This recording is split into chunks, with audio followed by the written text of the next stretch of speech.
Entertainment and history by Atanu Das YouTube চ্যানেলে আপনাদের স্বাগত জানাই। @হিস্ট্রি টক 9952 ইউটিউব চ্যানেলে আপনাদের স্বাগত জানাই। সেক 1 পেপারের প্রশ্নোত্তর মৌর্য যুগের শিল্প সম্পর্কে লেখো, মান 10। যদি এই যে নোটটা দিচ্ছে এটা বুঝতে অসুবিধা হয় কমেন্ট করবেন, আমি সুন্দর করে সংক্ষেপে সহজে গুছিয়ে বুঝিয়ে একটা আলোচনা দিয়ে দেব যাতে খুব সুবিধা হবে। উত্তর: ভারতীয় স্থাপত্য ও ভাস্কর্যের প্রকৃত সূচনা হয় মৌর্য যুগ থেকে। দামোদর ধর্মানন্দ কোশাম্বী এর মতে সিন্ধু সভ্যতায় স্থাপত্য থাকা সত্ত্বেও বলা যায় যে ভারতীয় শিল্প ও স্থাপত্য অশোকের আমল থেকে শুরু হয়। দামোদর ধর্মানন্দ কোশাম্বী এর মতে সিন্ধু সভ্যতায় স্থাপত্য থাকা সত্ত্বেও বলা যায় যে ভারতীয় শিল্প ও স্থাপত্য অশোকের আমল থেকে শুরু হয়। ডক্টর বাগচি এবং অধ্যাপক শাস্ত্রী বলেন যে স্থাপত্য শিল্পের ক্ষেত্রে মৌর্য যুগ বিশেষ উল্লেখের দাবি রাখে। প্রথম প্যারা চেঞ্জ হচ্ছে। মেগাস্থিনিসের বিবরণ থেকে পাটলিপুত্রের চন্দ্রগুপ্ত মৌর্যের রাজপ্রাসাদ সম্পর্কে জানা যায়। কাঠের তৈরি সুবিশাল এই প্রাসাদের থামে সোনার উপর পাত লাগানো ছিল। পাটলিপুত্রের দুর্গের প্রাচীরটি ছিল কাঠের তৈরি। দুর্গের প্রাচীরটি ছিল কাঠের তৈরি। তাতে 64টি সিংহদরজা, 570টি তোরণ ছিল। তাহলে চন্দ্রগুপ্ত মৌর্যের কাঠের রাজপ্রাসাদ, মৌর্যের সময় কাঠের তৈরি সুবিশাল প্রাসাদের থামে আমরা দেখছি সোনার উপর পাত লাগানো। পাটলিপুত্রের দুর্গের প্রাচীরটাও কাঠের তৈরি চন্দ্রগুপ্ত মৌর্যের সময়। সম্রাট অশোকের প্রাসাদটি ছিল আরো বিশাল এবং পাথরের তৈরি। চৈনিক পরিব্রাজক ফাহিয়েন এই প্রাসাদটির বিশালতা ও সৌন্দর্যে মুগ্ধ হন। বিশালতা এবং প্রাসাদ নির্মাণে ব্যবহৃত পাথরের মসৃণতা এর অন্যতম বৈশিষ্ট্য। অশোকের যে প্রাসাদ তার বিশালতা এবং মসৃণতা, প্রাসাদ নির্মাণে ব্যবহৃত পাথরের মসৃণতা এর অন্যতম বৈশিষ্ট্য। পাটনা শহরের কাছে কুমড়াহার নামক স্থানে ওই প্রাসাদের ধ্বংসাবশেষ ও শতস্তম্ভ বিশিষ্ট একটি দরবার কক্ষ আবিষ্কৃত হয়েছে। ডক্টর রমেশচন্দ্র মজুমদারের মতে ভারতীয় স্থাপত্য ভাস্কর্য শিল্পে পাথরের ব্যবহার অশোকের আমল থেকে শুরু হয়। তাহলে রমেশচন্দ্র মজুমদার বলছেন ভারতীয় স্থাপত্য ভাস্কর্য শিল্পে পাথরের ব্যবহার অশোকের আমল থেকে শুরু হয়। চন্দ্রগুপ্ত মৌর্যের সময় কিন্তু আমরা কাঠের ব্যবহার দেখেছি। প্যারা চেঞ্জ।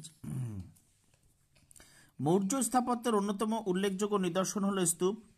কোনো বিখ্যাত ঘটনা, পবিত্র স্থান বা কোনো বিখ্যাত সাধু সন্তের দেহাবশেষ সুরক্ষিত করে রাখার উদ্দেশ্যে বৌদ্ধ ও জৈনরা ইট ও পাথর দিয়ে স্তূপ নির্মাণ করত। সম্রাট অশোক 84,000 বৌদ্ধ স্তূপ নির্মাণ করেন, যেগুলির মধ্যে হিউয়েনসাং মাত্র 400টি দেখতে পান। সম্রাট অশোকের আমলে সাঁচি স্তূপটি ইট দিয়ে তৈরি হয়। অশোকের স্তূপগুলির মধ্যে সাঁচির স্তূপই বৃহত্তম। সারনাথে অশোক নির্মিত স্তূপ মিলেছে। চৈত্যগুলিও মৌর্য স্থাপত্যের অন্যতম নিদর্শন। চৈত্য হল ধর্মীয় উদ্দেশ্যে নির্মিত কৃত্রিম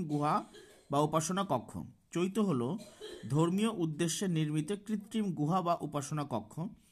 এগুলি পাহাড় কেটে নির্মিত হতো।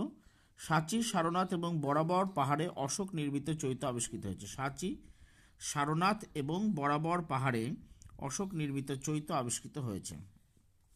চৈত্য কি, স্তূপ কি, এগুলো 2 নম্বরে দিতে পারে। এই মধ্যে আপনার উত্তর পেয়ে যাবেন।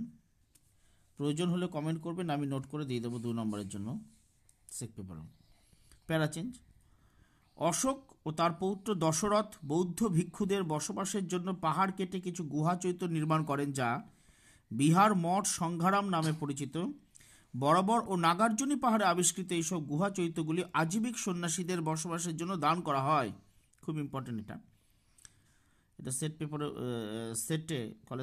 সেটে এই প্রশ্ন দিয়েছিল। বরাবর নাগার্জুনী পাহাড়ে আবিষ্কৃত এইসব গুহা চৈত্যগুলি কাদের দান করা হয়? আজীবিক সন্ন্যাসীদের বসবাসের জন্য দান করা হয়। সম্রাট অশোকের আমলে বরাবর পাহাড়ে কয়েকটি বিহার বা সংঘারাম নির্মিত হয়, আর নাগার্জুনী পাহাড়ের বিহারগুলি নির্মাণ করেন অশোকের পৌত্র দশরথ। শিল্পীদের দক্ষতা প্রকাশিত হয় গুহার দেওয়ালের মসৃণতা ও পালিশের কাজে। এছাড়া অশোকের আমলে নির্মিত ধূসর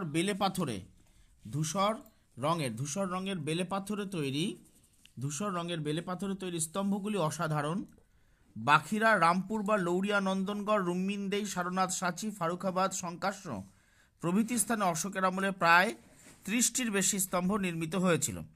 এগুলি ভাস্কর্যের নিদর্শন হিসেবে স্বীকৃত। প্রতিটি স্তম্ভের 2টি অংশ, একটি দণ্ড এবং অপরটি বোধিকা বা শীর্ষ।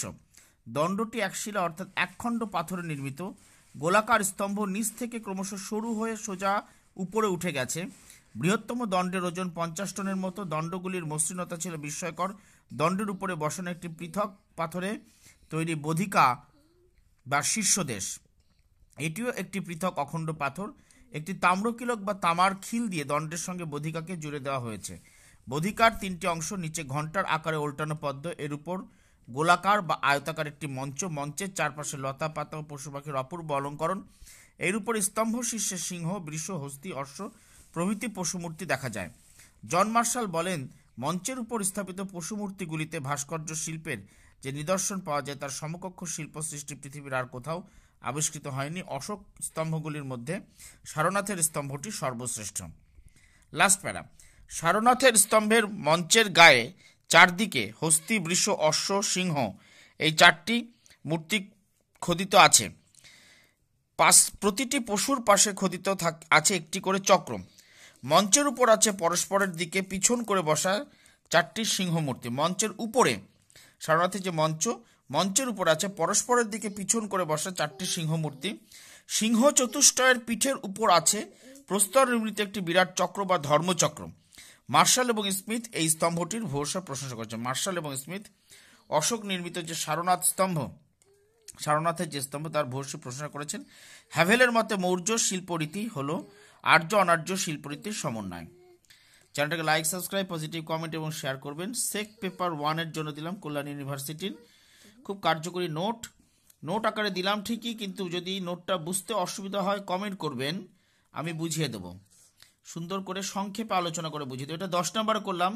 আমি মৌর্য যুগের শিল্পর উপরে 5 নম্বরের সংক্ষিপ্ত নোট করে দেবো এই চ্যানেলেই। আপনারা চ্যানেলটাকে লাইক, সাবস্ক্রাইব, পজিটিভ কমেন্ট এবং শেয়ার করুন। এই যে মৌর্য যুগের যে শিল্প আপনারা 10 নম্বরে দেখলেন এতক্ষণ, এইটাকে আমি সংক্ষিপ্ত আকারে 5 নম্বরে একটা নোট করে দেবো যাতে বুঝতে সুবিধা হবে। তারপরেও যদি তার আগেও আপনারা কমেন্ট করতে পারেন, তাহলে আমি মৌর্য যুগের শিল্প সংক্ষেপে বুঝিয়ে দেব যাতে করে আপনাদের সুবিধাই হবে। চ্যানেলটাকে লাইক, সাবস্ক্রাইব, পজিটিভ কমেন্ট এবং শেয়ার করুন। লাস্ট প্যারা আমি এটা করেছি। লাস্ট প্যারা এটা দেখতে পাচ্ছেন, যেখানে সারনাথের স্তম্ভটির, অশোকের স্তম্ভগুলির মধ্যে সারনাথ যেটা সর্বশ্রেষ্ঠ, সারনাথের স্তম্ভটির কথা উল্লেখ করেছি। শেষে হ্যাভেলের উক্তি দিয়ে আমি শেষ করেছি নোটটা। তার আগে হচ্ছে স্তম্ভগুলির যে গঠন প্রকৃতি, অর্থাৎ অশোকের নির্মিত স্তম্ভগুলি বা মৌর্য স্তম্ভগুলির যে গঠন প্রকৃতি, দণ্ড, বোধিকার যে 3টে অংশ সেগুলোকে আমি উল্লেখ করেছি। বোধিকার নিচে, বোধিকা মানে শীর্ষদেশ, নিচে ঘণ্টার আকারে উল্টানো পদ্ম, এর উপর গোলাকার বা আয়তাকার মঞ্চ, মঞ্চের চারপাশে লতা পাতা পশু পাখির অপূর্ব অলঙ্কার, আর মঞ্চের উপর অর্থাৎ স্তম্ভ শীর্ষে সিংহ, বৃষ, হস্তি, অশ্ব প্রভৃতি পশুমূর্তি আছে। এগুলো আমি উল্লেখ করেছি। এবং সবচেয়ে গুরুত্বপূর্ণ বিষয় যে মৌর্য শিল্পে আমরা দেখব, এখানে গুরুত্বপূর্ণ বিষয়টা হচ্ছে যে স্তম্ভগুলো সেগুলো একটা অখণ্ড পাথরে, এক শিলা একটা অখণ্ড পাথর সোজা উপরে উঠে যাচ্ছে। নিচের দিকটা চওড়া গোলাকার, ওপরের দিকে যত উঠছে সরু হতে হতে ওপরে উঠছে। তার উপরে তাম্রকিলক বা তামার খিল দিয়ে জোড়ানো আরেকটি একখণ্ড পাথর দিয়ে বোধিকা বা শীর্ষদেশ। এটা খুব ইন্টারেস্টিং। এবং সবচেয়ে বড় কথা, মৌর্য শিল্পরীতির সবচেয়ে বড় কথা যে বিশালতা এবং মসৃণতা। মৌর্য শিল্পের সবচেয়ে বড় বিষয় বিশালতা এবং মসৃণতা।